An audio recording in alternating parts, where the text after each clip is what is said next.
Okay.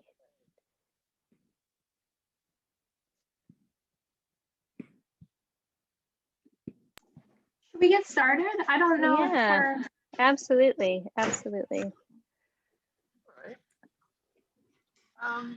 Well, I just want to welcome everyone and ask folks to mute if you're not already muted as you come in, and just also, if you care to show your faces tonight, we'd love to see your faces, but you're not under no obligation. But welcome everybody. Thanks for newcomers and return folks for joining us tonight. I wanted to begin with a little grounding and acknowledgement for us. For those of you who have spent time with us in UWSA before, you know that often in our meetings, we begin by acknowledging the people who have long tended the lands where we now live and work here in UWSA and Central Texas that are stolen and occupied and colonized, and acknowledging the legacies of enslavement that our systems here are built on and have profited from. Tonight, we would like to begin by acknowledging that we are continuing to see murders by police, even in the face of this historic conviction for the murder of George Floyd. We've seen several this week. And in particular, we'd like to hold space for people who are living unhoused, for people who are grieving the theft of the lives of their loved ones and the community members by police that continue to exist in a system that values property over people. We honor and exist in solidarity with everyone who is living with the ramifications of this system that marginalizes and targets with white supremacist violence. Everyone living with the impacts of criminalization as we work to reimagine and re-envision these systems together. So I'd like us just to take about 5 breaths together and just have a moment. It's been quite a week. Let's arrive here together.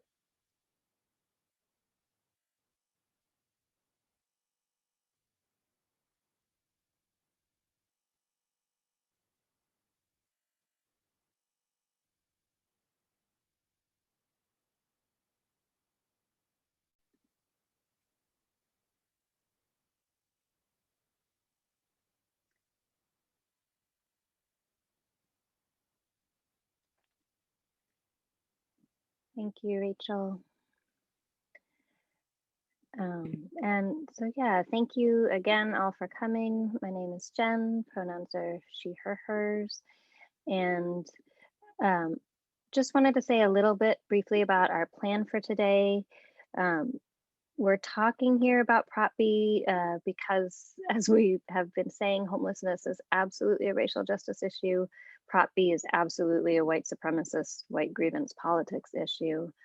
And just to frame this a little bit before we turn it over to our guest that we're lucky to have with us. So it's not going to surprise anybody who's here to learn or to hear that Black and Latino people are way overrepresented among people who are unhoused in Austin.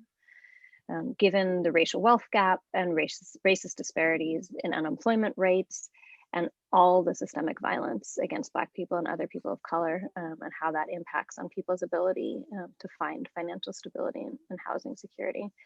I just wanted to share one statistic that y'all might have seen that really brings this home, and this is related to the latest point in time count of people living unhoused, and this is from ECHO, from the Ending Community Homelessness Coalition, which is that roughly 1 in 10 people in Travis County are Black, while almost 1 in 4 people in the population experiencing homelessness are Black. The specific numbers are that it's 9.2% of the Travis County population who's Black, and it's 36.5% of the homeless population here that's Black. So we're all so clear, right, that the criminalization of homelessness is just going to lead to more police harassment. And Seneca is going to talk a little bit more to us about what that looks like. But also specifically, it will lead to greater contact with police for Black and Latino people, which we know is basically dangerous and an unacceptable risk. So we just wanted to frame that really quickly in the context of what the ramifications of this are for Black lives, for Brown lives in Austin.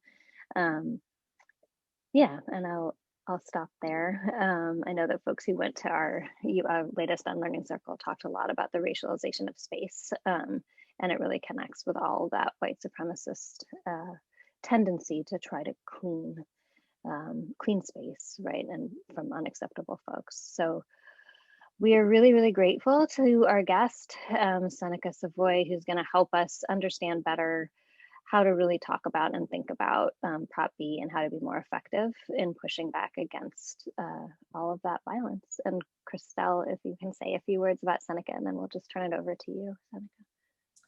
Yeah, so I'm Christelle. I go by she, her, hers pronouns. It's great to see everyone here. And I will say we are in for a treat tonight.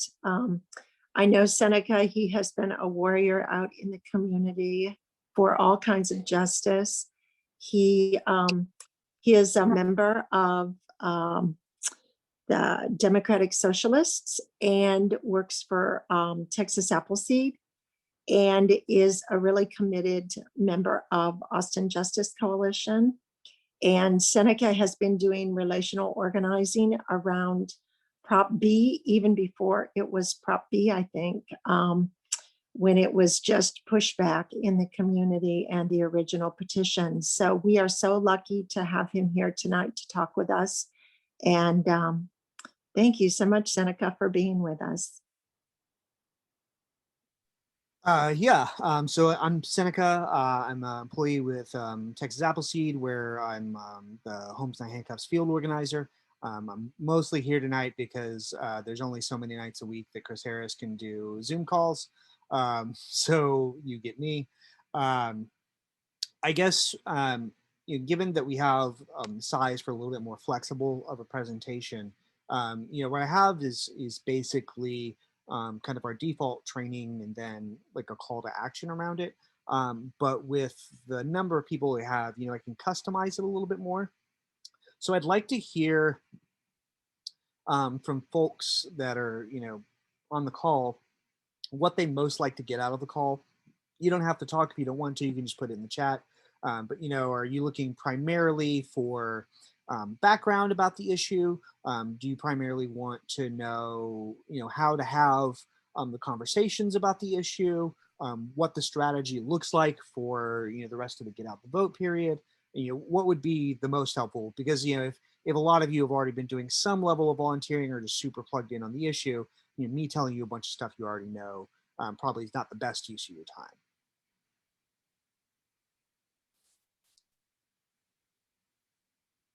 Got it.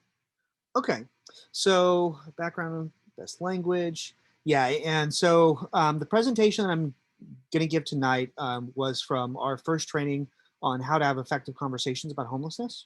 Now, since then, we've learned a little bit more, so you may see me like just talk shit about some of the slides that I have, because at this point, we've successfully talked to about 12,000 people, right? So this, of course, altered some of our priors. So yeah, let's go ahead and we'll pull up the first few slides, and this may be in a different order than I remember, but whatever. I'm not, Seneca, I actually haven't received them yet. Do you think we could try again to send those over? Let me pull that up. I think I might have even given you edit access. Let's see. I promise I will be respectful and not overly edit your slides. And I'd also like to say, I do think we have some of the UWSA people who are more involved, but I think we do have some folks who may not have as much information on just the impacts of Prop B and some of the stuff around it. So if we could prioritize getting some of that out, I think it would be great. Great. Yeah, so to background on the proposition, language, action item. Cool. Yeah, let me know if it popped up in your email now. I got it. Cool.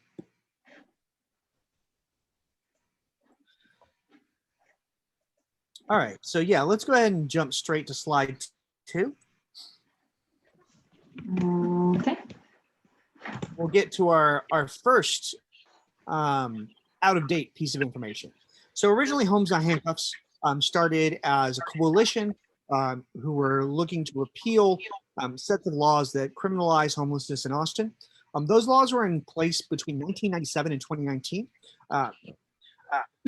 Notably, when these ordinances were first put in place, the chief of police in Austin was directly opposed to them. And there was a 200-person protest outside of City Hall and all along Congress where people came out with tents and just lined the streets, right? So this has been a hot button issue from the moment of inception. And this has kind of been a long history because the ordinances we talk about started in 1997, but actually the very first kind of unhoused ordinances were among the very first that were passed in Austin. They were the reason for the formation of the Austin Police Department. So the original versions of these were vagrancy laws, right? So the Austin Police Department was formed in order to jail vagrants who were Black, right? So this is kind of reflective of the history, and lo and behold, you will see that it plays out in the politics of today. So the particular coalition started off as basically grassroots leadership, the Gathering Ground Theater, which is a theater troupe of folks experiencing homelessness, Appleseed, too many to list, right? A huge number of local service providers, right? And the basics were that we saw that enforcement was really, really high, that people were getting driven out into the shadows, and that this was causing some people to lose their lives, right? So the big inciting incident was somebody who had hidden in a creek bed in order to avoid the police. And then an unexpected torrential rain came in and they woke up to drowning, right? And they barely survived that. And this is like not, a freak occurrence. This is the sort of thing that we expect when we take people and drive them in the shadows, particularly the kind of people who are going to become homeless, right? Who are disproportionately Black, disproportionately either very young or very old, right? So we're primarily talking about children and people over the age of 55, and who are disproportionately likely to have a disability, right? So at least 25% have some sort of mobility disability, and the chronically homeless, pretty much all of them have 2 or more chronic health conditions, right? So pushing those kinds of people away from services, right, can put them at risk of death even before you factor in other human beings.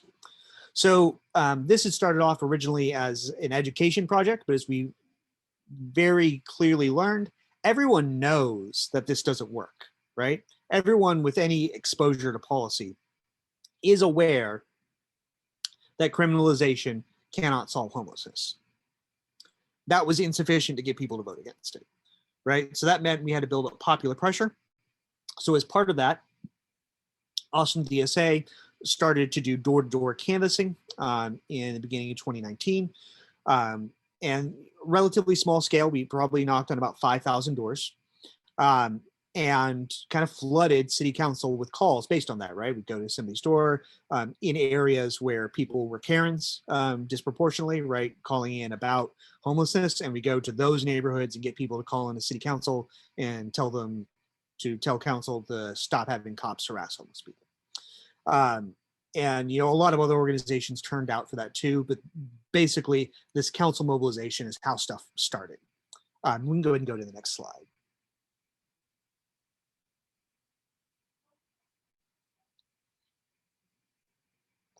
All right, so this kind of got rolled back, right? And I don't want to overstate, right? We didn't completely decriminalize homelessness. There were still methods which people could be cited for, particularly for obstructing the use of public good, sidewalk, the entry to a business, this sort of thing. But while that remained true in theory, ticket arrests went down to basically 0, right?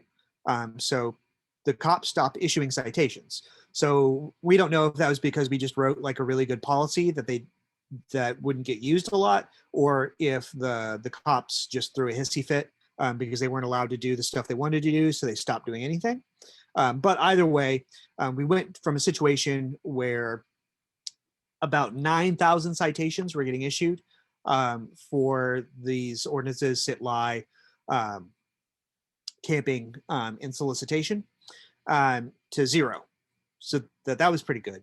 But that's also when the backlash began, right? So immediately afterwards, we see groups like Safe Horns, which is this public safety group that's a bunch of rich parents from Dallas whose kids are going to UT, right? Who are organizing, these people to come in to testify.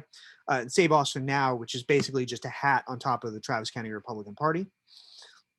And so they began with this petition effort, right? And the goal of the petition effort originally was not even primarily about trying to get the policy passed. They just really wanted to increase Republican turnout, which unfortunately, as we've seen, is a successful theory. Their strategy was correct and good for their goals. But they put this together and started gathering signatures. And the way that they've been doing it is they originally were telling people that this was a petition that would essentially get people connected to services, get people from camps into safe spots, things along these lines. Of course, this is all a blatant lie. All it's doing is putting back more expansive versions of the original criminalization ordinances. So the sit-lie provision, which was before restricted to downtown Austin, would now be expanded to anything adjacent to downtown Austin, anything adjacent to campus, right? So a much larger physical area, including one where there are a lot of homeless youth, right? It does bring back the original definition of camping. So it's very important that when I describe this and whenever we're doing canvassing, we're never going to describe this as a camping ban, right? Because that's not what it is. A camping ban would be something like you can't put structures up over here, right? Or you can't stay in a spot for more than blah days, right? That would be a camping ban. And I'd be opposed to those too, but that's not what this is. The way that camping is defined is as sitting or laying down with your possessions. So if you rest with anything other than your clothes, anywhere within the city of Austin, this would be another violation. And all of these would be Class C misdemeanors with up to $500 fines, right? So this would be pretty expansive, right? Particularly since the number of people experiencing homelessness has expanded in Austin, just like it has in every other major city in the country, because of the collapse of the retail and service sectors, right? There's this whole pandemic, and people who work in restaurants, in retail, etc., tend to be people who are housing insecure. So when they suddenly lose their income, they're more likely to become homeless, right? Even in the absence of things like an eviction moratorium, people have roommates, the roommates kick them out, right? Or people are vulnerable, their landlord threatens them with something else and they get informally evicted even though they've never been to court. So yeah, and of course the person we see at the head of that is Matt Makoviak, who's the chair of the Travis County Republican Party. The other major figures in Save Austin Now are Ken Cassidy, who you may remember from national television last summer when he went on TV and said that Garrett Foster got what he deserved, which was a shining moment for our city. And then Cleo Patriciak, who is the token Democrat, who, lo and behold, has worked in prisons her entire life. So this is kind of the basis of this coalition. So if we go to the next slide, we're going to talk about kind of our narrative approach. This is the first skill element. So a lot of what's happening with homelessness is an example of dog whistle politics, right? That without directly naming the group, you name some attributes of them that mark them as undeserving of benefits, and as being a threat by their presence. It is not a coincidence that an emphasis on homelessness in politics rose at the same time as Trump, right? So this is something that actually used to be a fairly bipartisan issue. So the approach that actually works for dealing with homelessness, called Housing First, was primarily innovated during the Bush administration. And the first city to successfully implement it at a large scale was Salt Lake City. And the reason it happened was because it's cheaper than the alternatives. But as you see rises in other forms of white identity politics, particularly around immigration, crime, etc., we've seen a return towards demonization of people experiencing homelessness, right? You'll notice that the narrative is shifted so that people discussing it almost always, in every city in the country, say that everyone who's experiencing homelessness in that city came in or shipped in from another city. And this is a myth that every major city in the country has, and everyone somehow believes that all of the homeless people just like musical chaired around. Of course, we know that's false, right? Point in time counts here and elsewhere find that 75% or greater of people experiencing homelessness first became homeless in the community that they're in currently. So it's very important that we don't try to just ignore the dog whistle politics, and that when we're persuading, we don't just focus on the evil thing that the person we're talking to has in their brains, right? So this approach that we use for our narrative is patterned after a project from Demos called the Race Class Narrative. So it's a way of trying to diffuse dog whistle politics when we're engaging in persuasion. So the most fundamental elements are that we name an actor, right? In this case, Save Austin Now. We're going to define that actor as being outside whatever imagined community that we're in. And we're going to name the tool they're using, right? So normally in a race class narrative, we're talking about racism, right? Or other forms of like racial animus. And they're using that as a tool to, right? We're going to point out explicitly the thing that it does. Divide our community, right? So it is particularly and intentionally a way of trying to peel off elements of progressive bases within the city, right? The whole point is to get people who have houses, particularly people who own their houses, to act in more fearful and xenophobic ways. And explicitly to stop us from making progress on racial justice, right? So this is a direct response to the defund movement last summer, to progress that we've made on, kind of peeling back the intensity of policing in Austin, right? So getting this passed is a method to try to get broken windows policing put back in Austin. And that it's preventing real solutions, right? So we have the means and the capabilities to do things that would actually resolve homelessness in Austin. And I'll get more into that later, right? But the city possesses these means, and this division is an active impediment to us doing the thing that works. And we want to make sure we call out the actor, that we name the actor, that we name what is preventing us from doing, and that we name the imagined community. This is sometimes a little bit hard for me to do the discipline at the door because you're kind of doing this is not who we are as a community kind of talk, and like, yeah, it kind of is. So but for the purpose of persuasion, right, we are defining an in-group and an out-group, and we want to make sure that Save Austin Now is in the out-group, so that we can more explicitly highlight the tools of division that we use, and then we can engage in braver truth-telling as we have kind of persuaded people on their positions. So next slide. Yeah, so I'll be skipping through some of these because this is like a very long structured training. So next one after this. Okay, so we want to put in context the crisis of homelessness within a general housing crisis, right?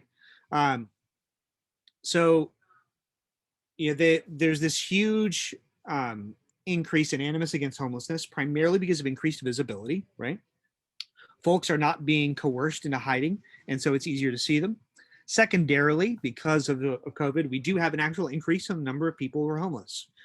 And so this, combined with a sense of insecurity, puts in a situation where populations are scapegoated, right? Yeah, so Robin, to your question, yes. one thing that's important to know, and I think this is kind of more endemic, it's not a current moment thing, but something that's always happening, is that the folks who become homeless are people who have always been experiencing some form of insecurity. And this is often linked to domestic violence. So if we take the population of people experiencing homelessness during your average point in time count, 70% have experienced some sort of abuse during their life. And if we restrict it to just the women, it's 80, right? So domestic violence is near constant among people experiencing homelessness in terms of their background, right? And if you think about it, this makes sense. People who experience domestic violence, if it's within their household as a child, it's very likely that they're housing insecure, right?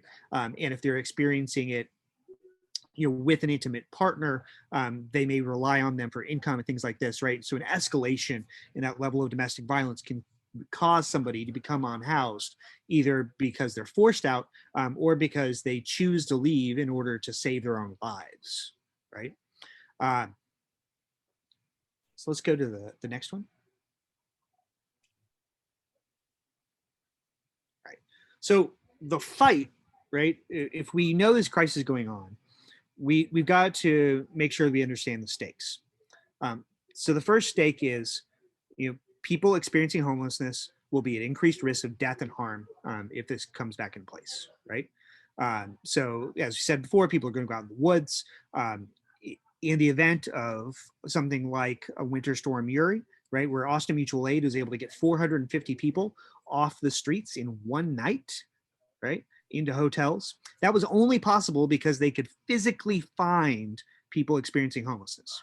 If those same people had been in the green belts when this winter storm came out, right, unable to physically get to where public transit is in order to get to warming centers, instead of at the end of that week checking a bunch of people out of hotels, many of whom went into supportive housing afterwards, we would have been searching the green belt for corpses, right?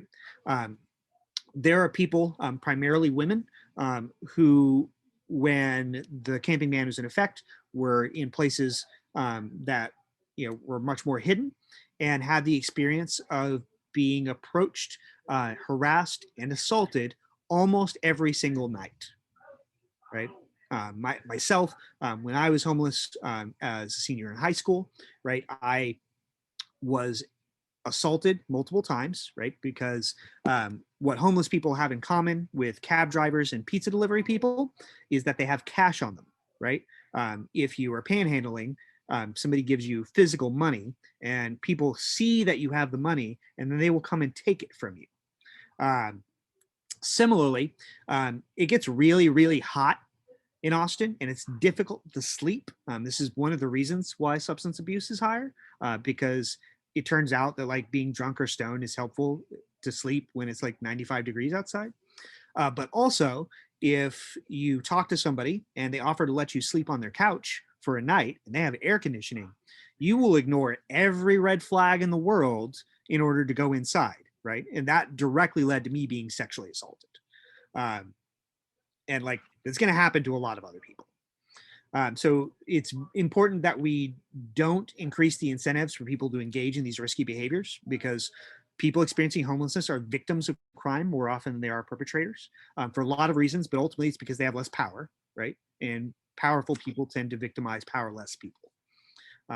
The second reason, of course, is that they're older, right? It's children and people over the age of 55 for the most part. And there's like only so much violence you can do when you're an AARP member and you have diabetes and arthritis, right? You just can't beat people up real well.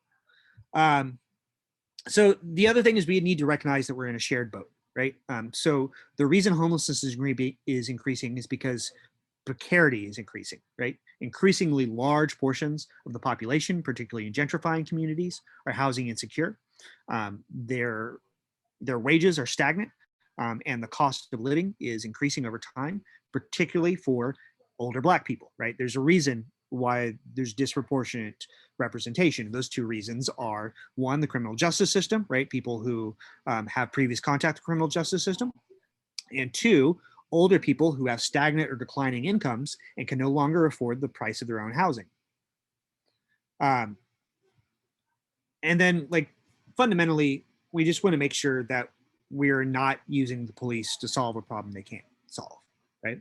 And so this is kind of a microcosm to the entire divest, invest paradigm, right? It is a situation where you have a social ill that we're using policing to solve. It fundamentally cannot resolve it, and attempts to do so increase contact with the police and the odds that somebody's going to get killed. So yeah, let's go to the next one.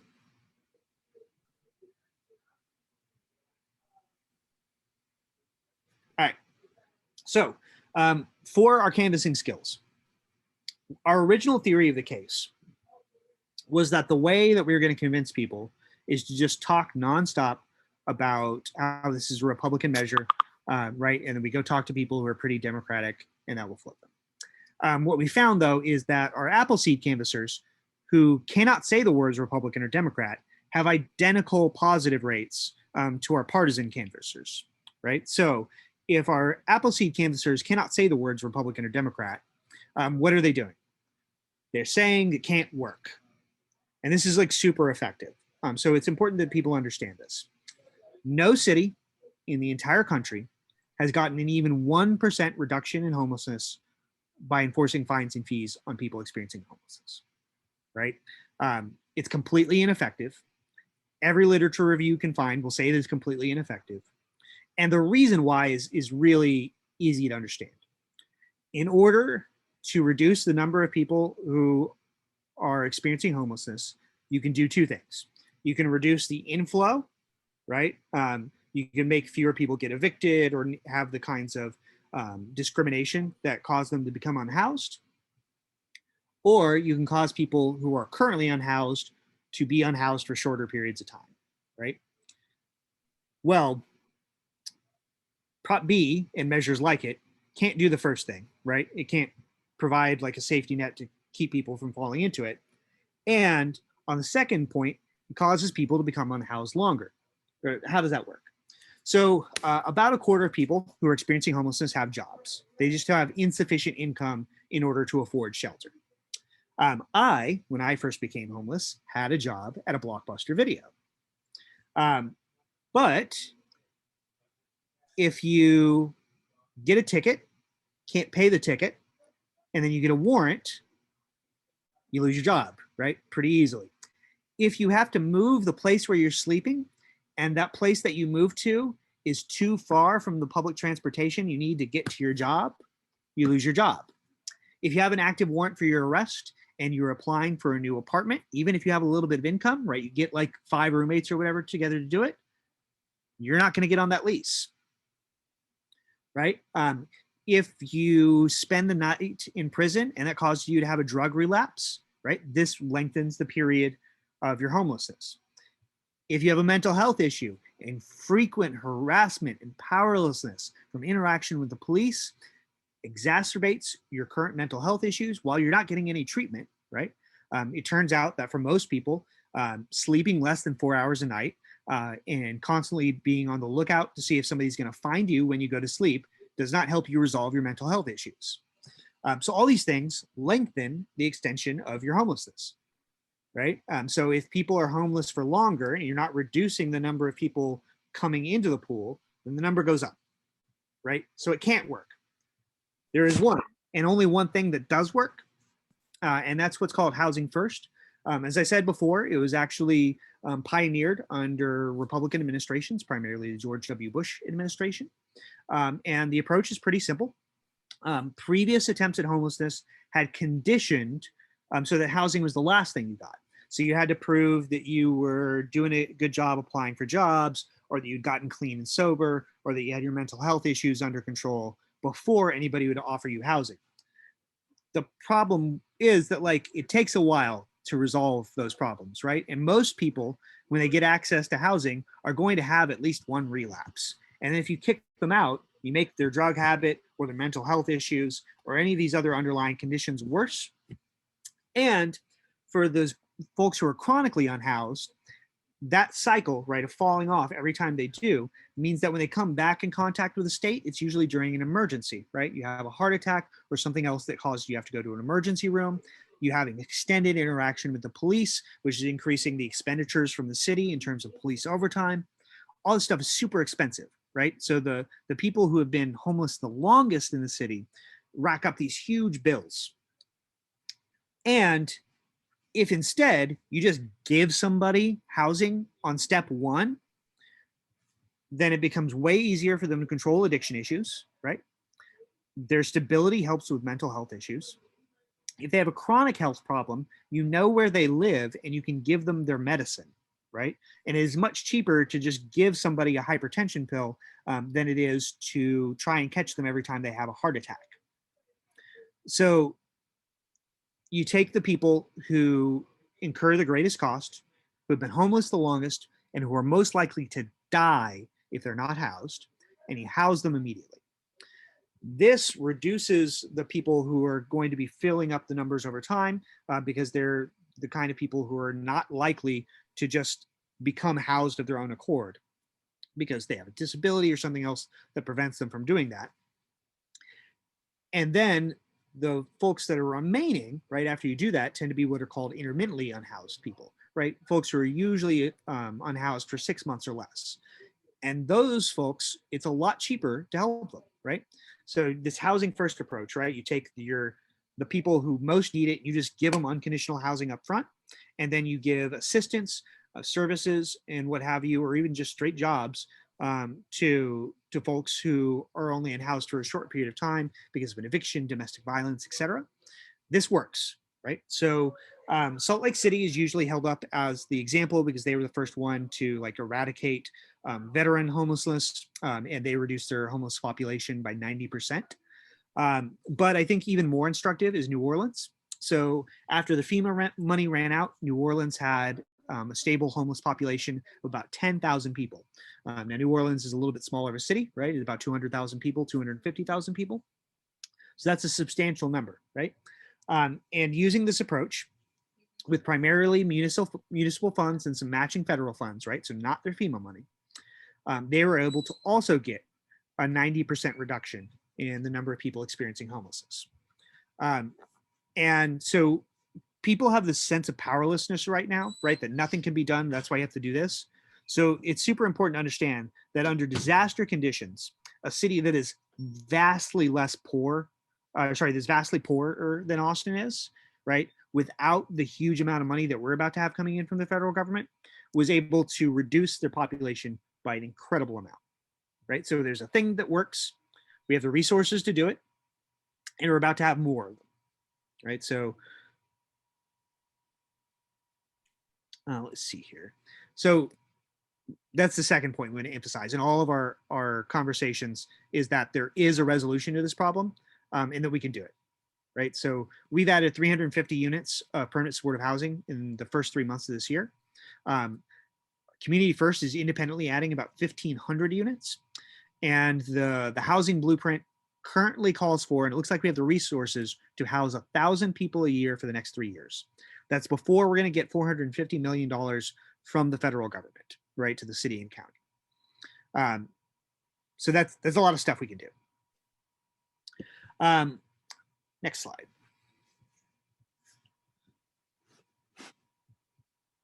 So it's also important to understand like how much this has helped people's lives. You know, I talked about the sleep thing before. When I was homeless, I rarely slept for more than 3 hours at a time. I couldn't do uninterrupted sleep for more than 4 hours until I was in my late 20s, right? And so this is a huge problem, right? One of that combined with how little I was eating, I got down to 125 pounds at 5'8" when I was experiencing homelessness. And that's, one of many reasons I was able to easily be physically victimized, right? Just real weak and small. And so literally just letting people sleep in the same place overnight dramatically changes their quality of life. And, we can build shelters and things like this, but until then, there's no reason for us to actively inflict harm, particularly when the things that actually bother people are like where are they going to the bathroom and where's the trash going. And like, you don't need a cop to solve those. You need a porta potty and a trash can, right? And those things are cheap and cops are expensive. So yeah, I guess I'd like to talk about where we are now. So we're really, really close to the election day. May 1st, of course, is the final, the D-Day. And Save Austin Now has fundraised over $700,000, most of which they spent on paid media. So you may notice that, you know, if you Google Greg Kazar or anything related to homelessness, you're going to find Save Austin Now ads on every possible Google search. You're going to see Facebook ads unless you've already blocked them, which I'm sure many of us already have. And so this has meant that they've done a good job mobilizing their base. So the first day of early voting was the highest Republican turnout in a May election in Austin history. Now that's been declining day by day, but it, you know, normally on the first day of early voting, there are 4 times as many Democrats as Republicans. So, you know, the get out the vote piece here is incredibly crucial. And that means that we need to be able to have these conversations convincingly. So we've already gone over the elements, but I want to call them out again. So when we're talking to folks, we're going to first make sure that we don't accept the narrative of what is at stake. What is at stake is not a camping ban. We'll never refer to it as a camping ban. It is a ban on rest, making it a criminal offense with up to $500 fine. 75% of those fines and fees will turn into warrants for arrest. So that's the first thing. The second thing that everybody needs to know when you talk to them is that this cannot solve homelessness, right? That there is a 0% reduction, that will actually cause people to become homeless for longer. And that if the things you don't like to see, if you want them to go away, the only solution is for there to be fewer homeless people, right? And there's only 2 ways to do that, and one of them is evil. So we should do the one that's not evil and put people in houses. Third, we want to emphasize that there is a thing that does actually work, right? And that is housing, that it's cheaper than the alternative, and that it can get dramatic reductions, right? We've been trying with these propositions and the versions earlier to squeeze as hard as possible to get there to be slightly fewer homeless people, and it's never worked. And we've seen other cities cut 9 out of 10, right? 9 out of 10. Even if people were still camping, you wouldn't be able to see where they were if we cut out 9 out of 10.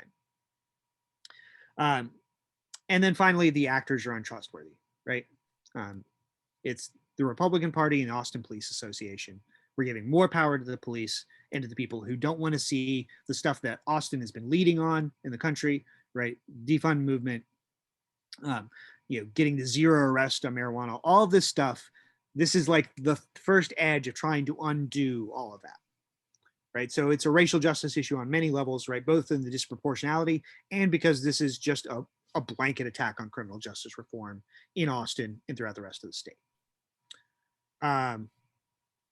So we don't have an accurate count, Rachel, because of COVID. You know, before it was around 2,500, but it's probably somewhere between 5 and 10,000 right now. Yeah, the point in time count was harder because you can't physically interact with people as easily. And of course, that number should go back down because like jobs come back. But you know, there's only 882 shelter beds in the entire city, right? So when the people have this impression that they're just refusing to go, and it's like, no, it's physically impossible, right? By an order of magnitude to do that. We definitely. Oh, go ahead, Rachel Shannon. Oh, sorry, Rachel. We're all trying to. We're all thinking out loud at once. Can I turn off? Well, I was gonna. Fast. Are you done with the slideshow? Do you think, yeah. Seneca? Yeah. Okay, cool. Yeah. Can I? Seneca, thank you so much. This is the second time I've heard you speak on this issue and really lay this out, and you do such an excellent job. And I've learned new things each time, and I'm just so inspired to talk with other people about it. I know I've been canvassing once since the last time I heard you speak, and I was loaded up with so much great comprehensive understanding and details that it was really useful, and I had really interesting conversations, and I've since had a lot of conversations with friends and neighbors about it. So what I'd like to do right now, we do want to take time for some questions, but I want to make sure we are able to share first some of the points of action for people to take in case people have to leave promptly at 8:30. So, you know, as Seneca mentioned, national and statewide Republicans have helped push record turnout among Republican voters in the early voting. And if we don't respond, it's only going to reinstate criminalization of homelessness. So we're asking folks to join the Homes Not Handcuffs campaign, to text, phone bank, and canvass local voters, and to help make sure that we don't criminalize houselessness in Austin. There's a few ways to help move things along. Some of them are just at the individual level, making a plan to vote. And Jen's going to put some things. Early voting is ongoing through Tuesday, and election day is Saturday, May 1st. So early voting through the 29th, and election day being Saturday, May 1st. So finding your voting locations, there's a link in the chat for that. And making sure you have a plan for that. We're also, you know, Seneca talked about some of the relational aspects of talking to other folks about it. Text or talk to at least 3 friends on what their plan is to vote. Y'all want to go together? Does someone need a ride? Talk to your neighbors, talk to your friends about what's going on with this. I have to say, I've been shocked at the amount of how deep spread the misinformation about what Prop B is about has gone. Really, it's not on a party divide at all. Saying it's a Republican issue doesn't do it. It's really getting in and having deep conversations with our friends and neighbors about what's at stake here and what this really looks like. So texting and talking to your friends, post and help amplify posts, pushing increased voter turnouts. And if you're willing to share our messaging and graphics, we have some of that. Homes Not Handcuffs has a lot of that. But we have some on our Facebook page, but there's links here from Homes Not Handcuffs and No on Prop B. There's a lot of graphics going around. But and primarily the volunteering to phone bank, text bank, and or canvas. I think canvassing and really talking to people face to face is what seems to go the furthest, but every point of contact is helpful. And we have a link for all those opportunities that you can sign up for around the city. Tomorrow at City Hall at 7:30 a.m. there's a press conference going on. So it'll be a partisan press conference featuring mostly politicians urging folks to vote. But if you can attend that, I think maybe there's information on that same No on Prop B or on Homes Not Handcuffs. I think that's mostly about getting out to vote. Actually, I'm not sure what the link to find out more information about that is. Yeah, I don't think I updated my link tree with that quite yet. So okay, we've got a few places. So we've got the short link tree for anybody who doesn't want to dig through the whole website. There's also one event that was new enough that we didn't get a chance to throw it up on any of the things yet. And that is on Sunday. Our Revolution will be doing a phone bank that's basically just loaded up with Bernie voters. So it's like very easy, basically. So that we're going to try and push folks to that one in particular because they're using an auto dialer, which means we'll be able to get through the list really, really fast the more people who are on there. Looks like that didn't quite hyperlink, so let me see if I can fix that real quick. We also have updates on our website at noonpropb.org, no2021.org, sorry, under the events page. So I want to call out 2 things that will be happening basically every day. One of our partners is Texas Freedom Networks, and they will be doing text banking and phone banking every day of early voting. Yeah, so there's further events, and then the Our Revolution one is further up there. So if you're not able to make any of the canvases, getting to the Texas Freedom Network one is really, really helpful. Turnout is the real key here because there are sufficient number of people who are progressive in Austin to beat this. It's just that the turnout is not super high, particularly among young people. As far as the relational pieces go, in the link tree, we'll also have our Reach platform, which you can use to record interactions with individual people, basically so we don't have to knock on their door if we already know that they're voting our way. And for that, it's super effective as far as get out the vote. If you literally you can load up a list of all the contacts on your phone, look for everybody who's in Austin, and then ask them point blank if they voted yet. That tends to be super effective. My girlfriend's mom messaged 700 people and got 300 of them to commit to vote. So yeah. And she hasn't been to a single, phone bank or text bank or any of that stuff, but that's still, that's as many as a lot of the like professional canvassers have done. So those are, kind of the key ones. And of course, we'll be doing canvasses every day this weekend and going forward, as well as phone banks, right, for people who have any kind of COVID risk. And the more of those that we get, the better. We probably have 13,000 positive IDs, right? Which puts us a significant way towards our win number. But we still need to contact basically another 3,000 to 5,000 people, right, in the next week. And that's a tall order, right? And it'll be a lot of people knocking doors, making phone calls, and so on. Yeah, a lot of people do not know this election is happening. Yeah, and where and when and how, those details that keep people from doing it. Yeah, well, while we've got everyone here and while we have two Jen Margulies here, I wanted to see if we have any questions for Seneca or in general. I have a question as far as narrative goes. Do you have, so I have friends who are like what I might refer to as like kind of classic Democrats, right? Like not particularly, like what are the arguments that are coming up? I know it's a huge question, but like, do you have like, are there particular things that are coming up that people like myths? It's a camping ban. It'll get people into safer space or safer spots, right? So this is a way into housing. That's kind of the Save Austin Now narrative. The other piece of the Save Austin Now narrative is that it's a bipartisan group, which that one's pretty easy to spell. You're like, well, it's literally, its address is the address of the Travis County Republican Party. It just got endorsed by Greg Abbott and John Cornyn. Every Democratic club that has taken a vote on this in the entire city has done against it. But then we want to make sure, that's why the message discipline, we never, ever, ever, ever refer to it as a camping ban. We always describe specifically what it criminalizes and get people to visualize that stuff. And then it'll be more intuitive. Yeah. And then you kind of want to first, because the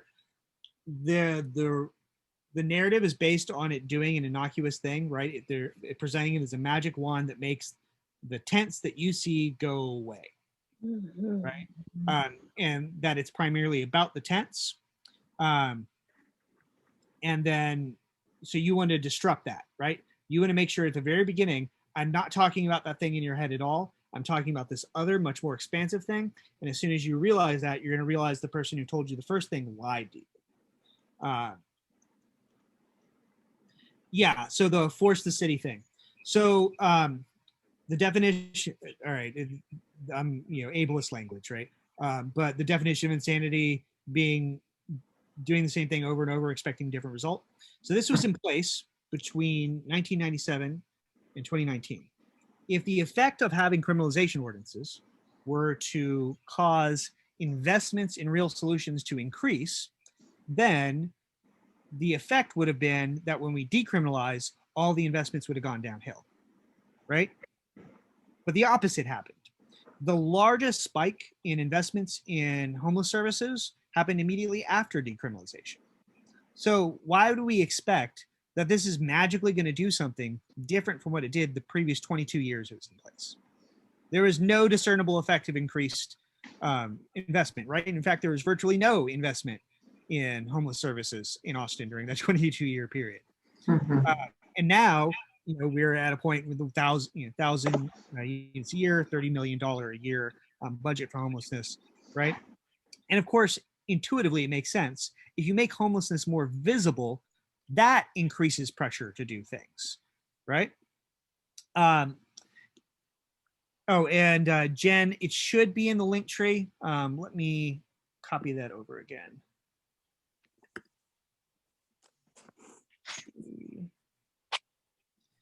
Yeah, so, and also, just as a matter of course, the people, there's no plausible way the people behind Save Austin now are doing this to increase services, right? They actively came out and protested against buying the new hotel, right?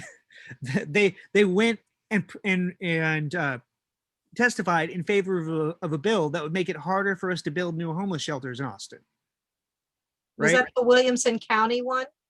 There were a few. It was an addendum to the statewide camping ban bill that would also make it so that you had to get extra approval in order to use city land for homeless services, right? So it's just not possible that that's the thing they actually want to do, and it just isn't true, right? In no city in the country has massive criminalization been the thing that finally caused the increase in services. And fundamentally, it costs millions of dollars to enforce aggressively a camping ban. So how would it cause an increase in services if you're taking millions of dollars out of a finite budget and moving it from services to policing? Right? It's super expensive to enforce these camping bans. It's primarily police overtime. It increases public health risks, right? So it generates these secondary costs.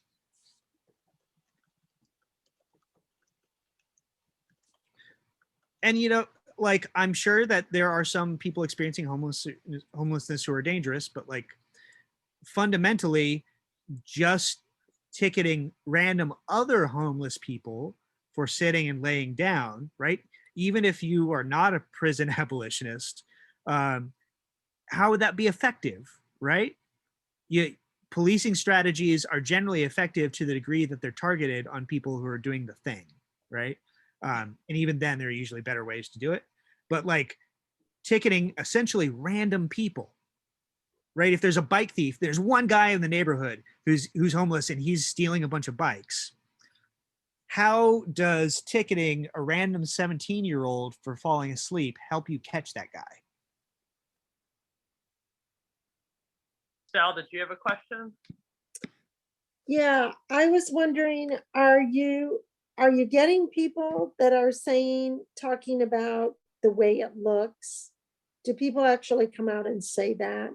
Yeah, they do. And it's very important that when they say that, you empathize with them immediately, right? You say, I don't like the way it looks either. And there's only one thing that'll fix it. Right? You cannot make it so you're not going to see people sleeping outside unless you reduce the number of people sleeping outside. Right. I found that what people say when you ask, well, where do you think they should go, is they don't know. There's no answer on their part. They don't have right? They think there's these mythological services. They don't know where they were before. It's just a dead end for them when you ask that question, that follow-up question. Yeah. And unfortunately, particularly for the canvassing universe, for people who go and knock doors, I should emphasize that like, our list is super selective.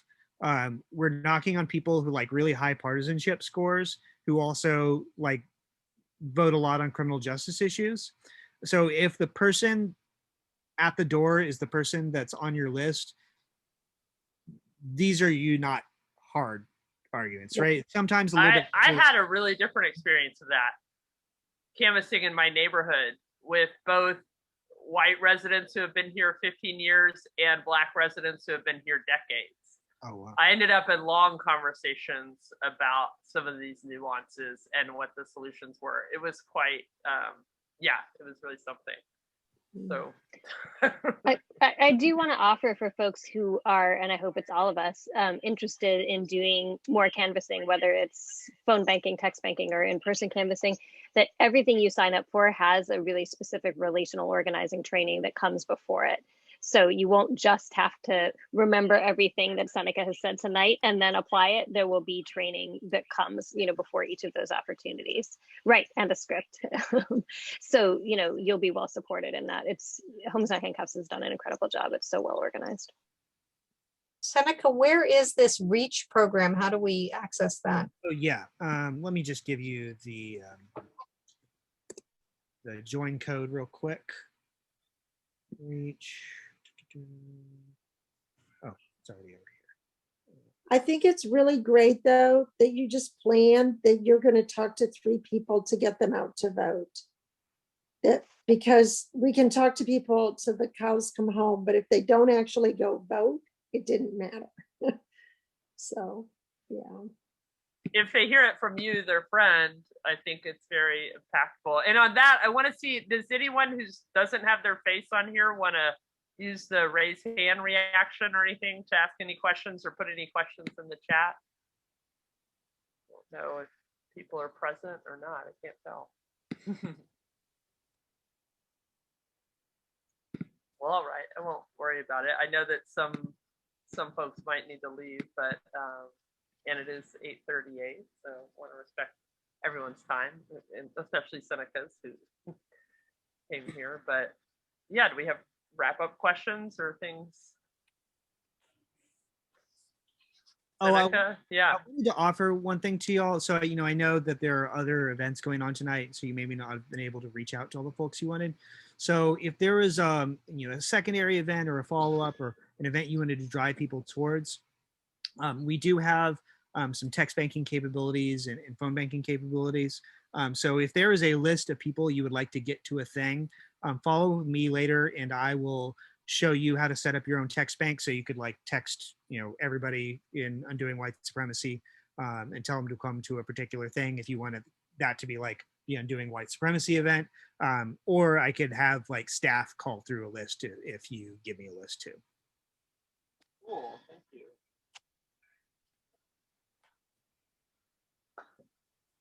Oh, Really, Seneca, great. that was Emily, did you have any questions you wanted to ask? Or you can't text. Can you talk to us or do you have any questions? I think she's on the phone. I think she. Can you hear me? Yeah, we can hear you.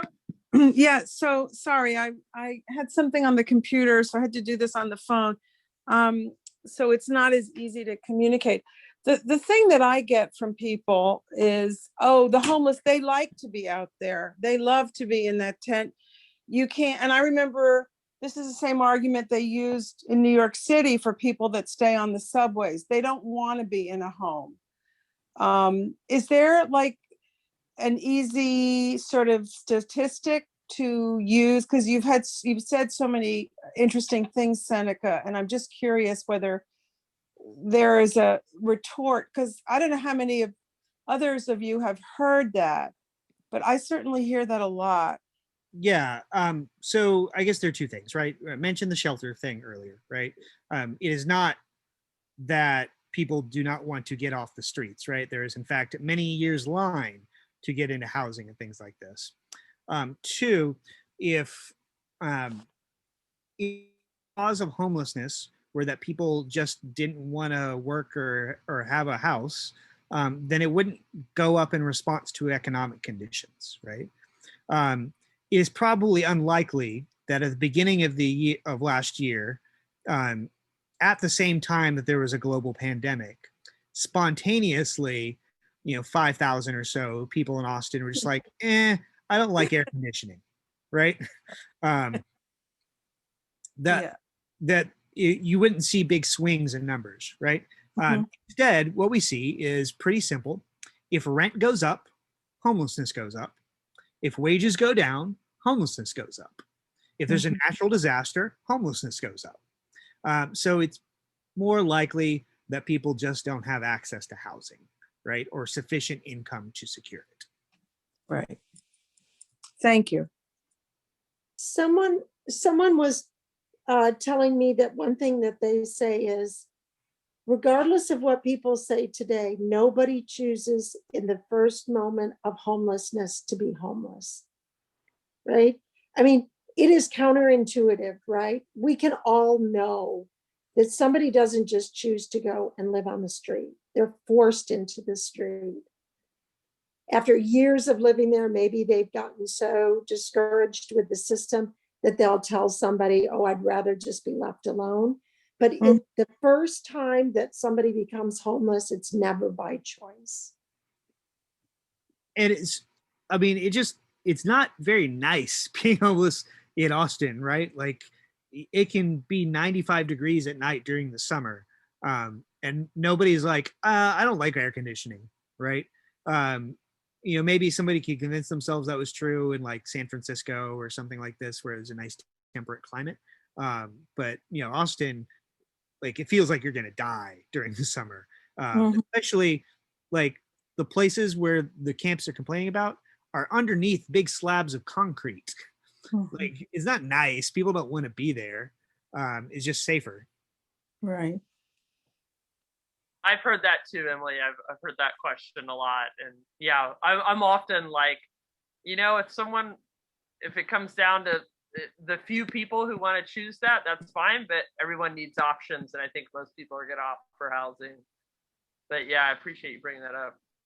Yeah, absolutely. And if you've seen the website for the group of people that are supporting this proposition, I mean, it's a laundry list of everything they don't like. They say, I found drug vials on the street. That's it. That's all they say. They have no idea who's putting any of that stuff out there. It just becomes this catch-all. Every single thing that you don't like is put at the, it's a demonization.